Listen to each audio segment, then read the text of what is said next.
नमस्कार। आज हम बात करने वाले हैं फाइनेंशियल सिक्योरिटी और फ्रीडम की।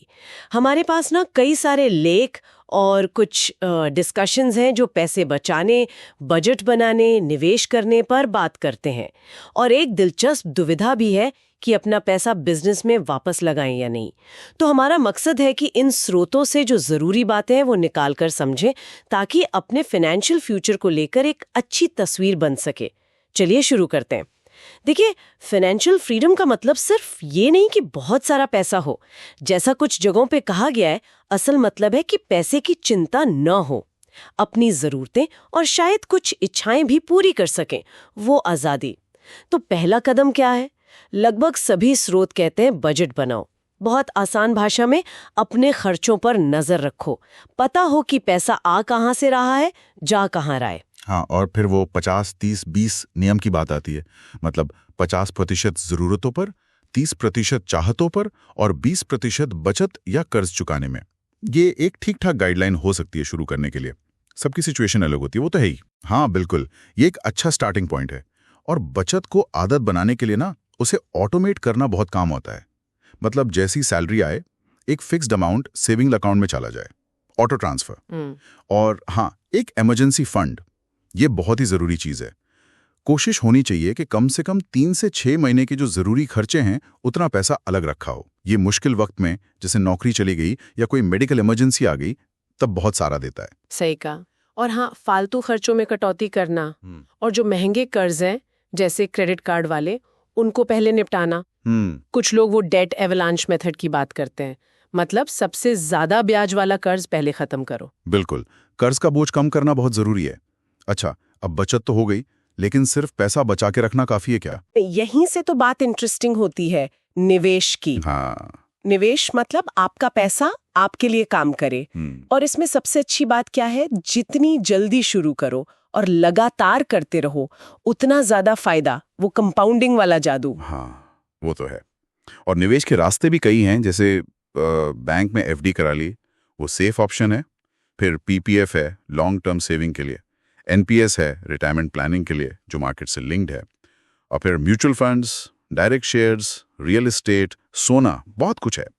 हर एक में रिस्क और रिटर्न का अपना हिसाब है।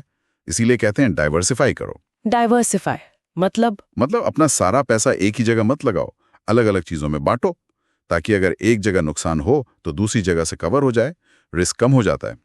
और हाँ, निवेश की स्ट्रैटेजी भी समझनी जरूरी है, जैसे एक्टिव इन्वेस्टिंग करें या पैसिव। एक्टिव पैसिव ये क्या होता है? अच्छा, मतलब आप या आपका फंड मैनेजर लगातार स्टॉक्स चुन रहे हैं, खरीद बेच रहे हैं।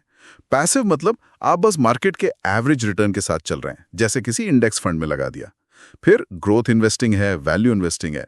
ये सब आपके लक्ष्य और आप कितना रिस्क ले सकते हैं उस पर डिपेंड करता है। अच्छा, निवेश के अलावा कमाई बढ़ाने के बारे में भी बात होती है, मतलब एक से ज्यादा इनकम सोर्स हो तो? हाँ, मल्टीपल इनकम स्ट्रीम्स, ये फाइनेंशियल फ्रीडम की राह थोड़ी आसान कर सकता है। जैसे पारंपरिक तरीके तो हैं ही, किराए से इनकम या शेयर से डिविडेंड। लेकिन आजकल नए तरीके भी हैं, जैसे कोई ब्लॉग लिखता है, यूट्यूब चैनल चलाता है या कोई डिजिटल प्रोडक्ट बेचता है। हाँ, ये पैसिव इनकम के स्रोत बन सकते हैं। हाँ। इनमें फ्लेक्सिबिलिटी होती है, लेकिन ये भी ध्यान रखना चाहिए कि इनमें शुरू में काफी मेहनत, टाइम या पैसा लग सकता है। और रिस्क तो होता ही। और यहीं पे वो एक दिलचस्प सवाल आता है जो किसी रेडिट चर्चा में था, कि अगर किसी के पास थोड़ी बचत है तो उसे शेयर बाजार में लगाना ठीक है या अपने छोटे बिजनेस में ही वापस लगा देना चाहिए, क्योंकि बिजनेस में शायद रिटर्न ज्यादा तेजी से मिले। हाँ, ये बहुत कॉमन सवाल है बिजनेस वालों के लिए। देखिए, अपने बिजनेस में पैसा वापस लगाने से पोटेंशियल रिटर्न बहुत ज्यादा हो सकता है, ये सच है। लेकिन जैसा उस चर्चा में भी था, रिस्क भी उतना ही ज्यादा है। पहली बात, क्या बिजनेस प्लान रियलिस्टिक है? क्या बिजनेस सच में स्केलेबल है? मतलब क्या उसे बिना क्वालिटी गिराए या कॉस्ट बहुत बड़ा किया जा सकता है? मार्केट में डिमांड है, बिजनेस मालिक पर कितना निर्भर है? कई बार छोटे बिजनेस बड़े होने की कोशिश में फेल हो जाते हैं। तो एक सुझाव यह था कि पहले एक सेफ्टी नेट बना लें, जैसे कम से कम 6 महीने के खर्चों का इमरजेंसी फंड। उसके बाद बिजनेस में बड़ा पैसा लगाने का सोचें। ये बात सही है, एक बैलेंस्ड अप्रोच। और लंबे समय का सोचना भी तो जरूरी है, खासकर रिटायरमेंट का। बिल्कुल, रिटायरमेंट प्लानिंग बहुत जरूरी है। जैसे हर साल अपनी बचत थोड़ी बढ़ाएं, सैलरी बढ़े तो उसका कुछ हिस्सा रिटायरमेंट फंड में डालें, अपना पीएफ मैनेज करें और टैक्स बचाने वाले जो ऑप्शंस हैं, जैसे NPS, PPF, tax saver FD, उनका फायदा उठाएं। और ये सब करने के लिए जानकारी होना बहुत जरूरी है ना? Financial literacy. हाँ बिल्कुल।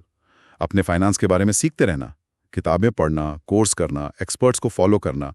नॉलेज होगी तो बेहतर फैसले ले पाएंगे और गलतियों से बचेंगे। तो कुल मिलाकर बात यह है कि फाइनेंशियल सिक्योरिटी एक पूरा प्रोसेस है।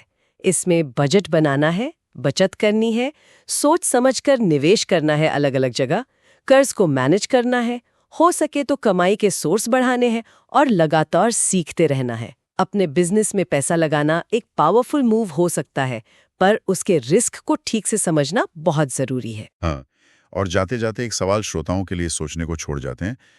जब कोई ये सोच रहा हो कि बिजनेस में पैसा लगाएं या मार्केट में, तो वो अपने बिजनेस के बढ़ने की क्षमता वाले अनजाने रिस्क को मार्केट के जाने पहचाने उतार चढ़ाव वाले रिस्क से कैसे तोलेगा?